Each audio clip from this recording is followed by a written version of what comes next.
Today, it's thyroid. Now, the tough part is, raise your hand if you know someone with a thyroid problem. I know everybody's hand goes up. I know. It's not the thyroid. The thyroid's functioning correctly based on the stimulus.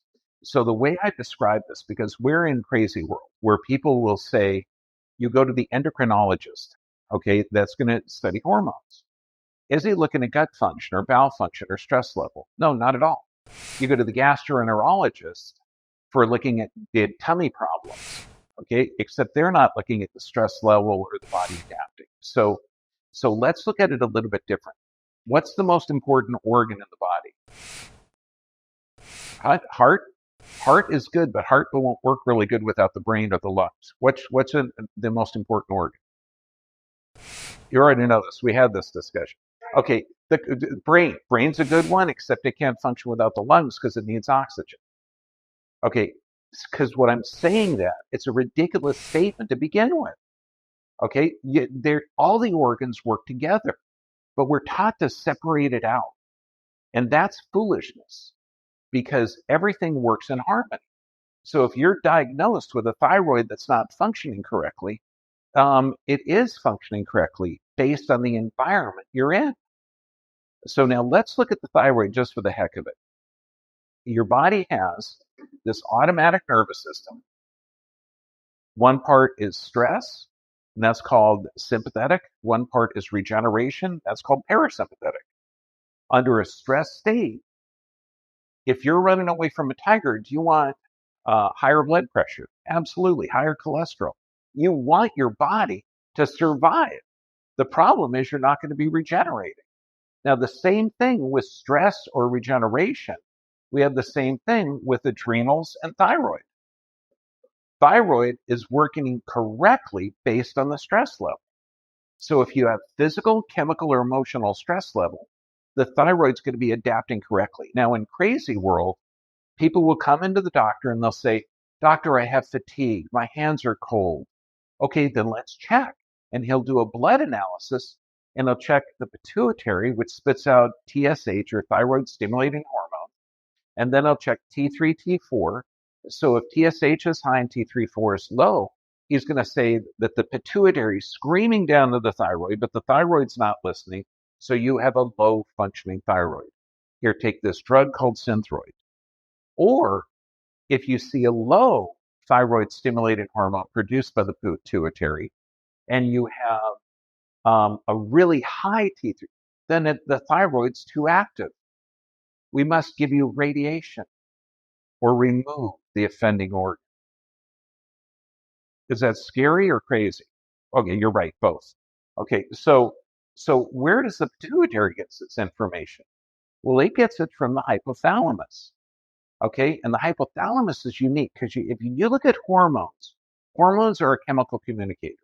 The nervous system is an electrical communicator. So you have two communication pathways in the body.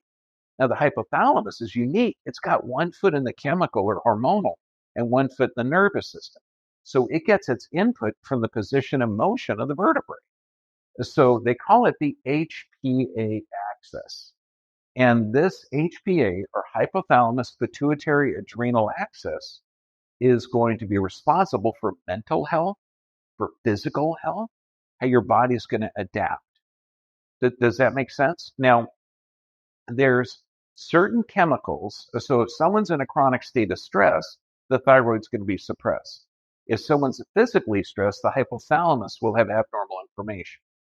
If somebody is exposed chemicals that are kind of like hormones, but not hormones, that's dangerous. Those are called endocrine disruptors. Okay. And so if you look at the thyroid burns iodine like your car burns gas, but also there's chemicals that are similar to iodine, but not, like chlorine, fluorine, bromine. Okay. Bromine's in a lot of baked goods. Chlorine's in a lot of water products. Fluoride's in a lot of water products, dental products, everything else. So let's say that you're deficient with iodine, but you're exposed to some of these endocrine disruptors that are like hormones, but not hormones. Your thyroid's not going to know what to do with it. It'll use maybe part of that chemical, but then it starts to form nodules. So how do you get rid of thyroid nodules? look at the chemical exposure that you've had, okay, and increase your iodine, get the physical, chemical, and emotional stressors dealt with, and then the body's going to work better. So when you're looking at thyroid hormones, BPA, digoxins, okay, so these are all pesticides, phytoestrogens like that new car smell, perfumes, all these different chemicals, room deodorizers, dryer sheets. I mean, it's crazy. The things that are called endocrine disruptors, they're like hormones, but not hormones. So how many people with a chronic disease are using perfume or dryer sheets or room fresheners? It's deadly, deadly, because we are in a sea of chemicals. This is why we recommend essential oils, cleaning with not bleach, okay, but cleaning with like vinegar, just stuff your great grandparents would be familiar with. So when you look at this, cholesterol, what's the function of cholesterol? Well, it makes every steroid, glucocorticosteroid, methacorticosteroid, sex hormone. It's 50% of the weight of the brain. It surrounds most of the cells in your body. It's the most vital substance known. Now, this cholesterol is the raw material for producing every hormone that you make. And that occurs in the adrenal glands.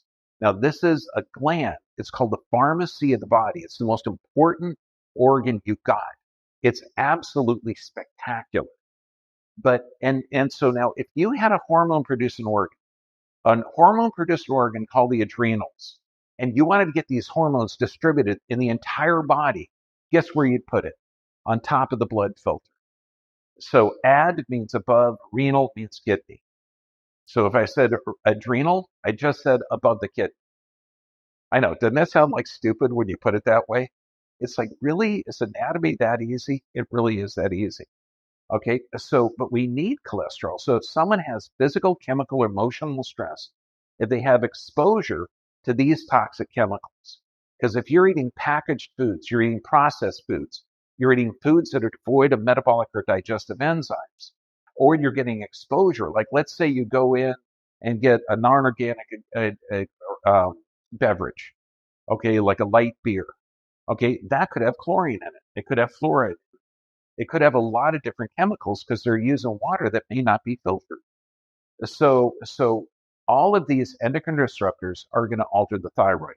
Physical, chemical, emotional stress are going to alter the thyroid's function. But to look at the thyroid as reacting incorrectly or abnormally, and then the doctor is smarter than your thyroid, so he's going to give you a drug to change your thyroid. Does that sound stupid or stupid? Your thyroid is functioning correctly based on the environment you're in. Fact. Okay? Physical, chemical, emotional stress will cause that. Fact. If you have abnormal stimulus to the hypothalamus, that's going to send whatever its interpretation is, its messages. It's going to control the pituitary and the adrenals based on the information coming in. So think of this. Position and motion of the vertebrae directly communicate to the hypothalamus. You have normal position and motion, you have normal input to that thalamus. You got normal position and motion, you got normal function, physiology. You have abnormal position and motion. This is why we check the structure on everyone. Does that make sense? And then we check the blood.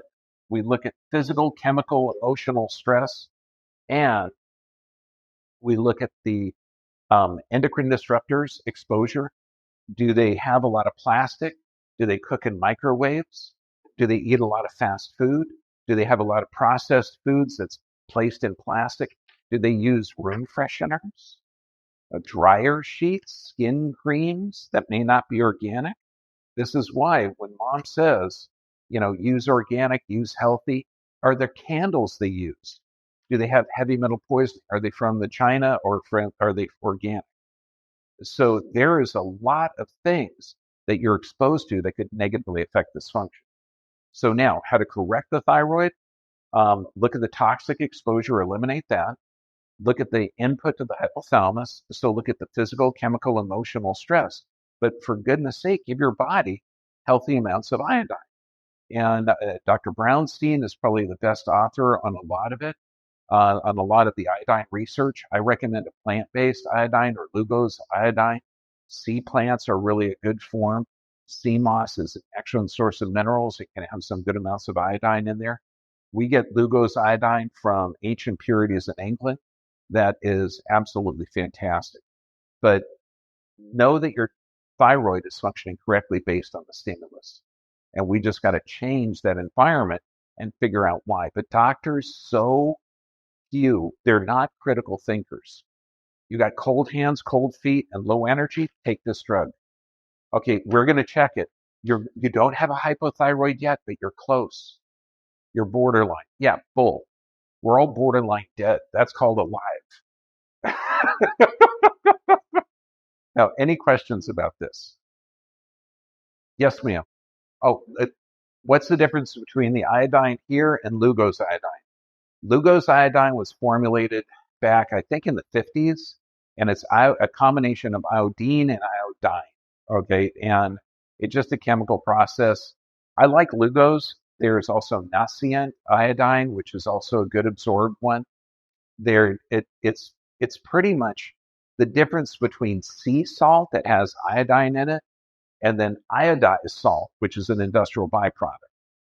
And so you have to get it in the system. In America, there's 5 big lakes at the top of the country, and they're called the Great Lakes. They're freshwater lakes. But they were using salt from around those lakes that had no iodine in it.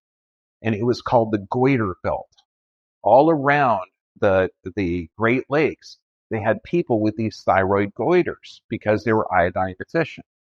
So they iodized or had iodine in the salt, and it started to shrink the goiters.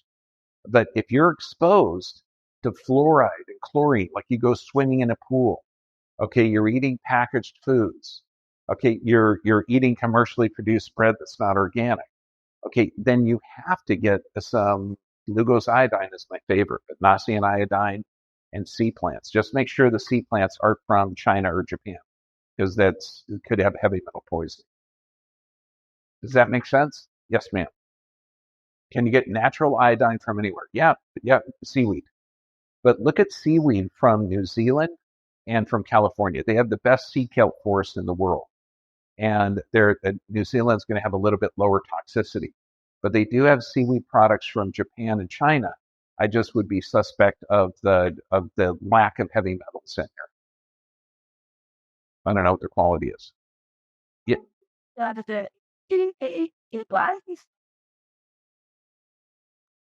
Oh, you're right.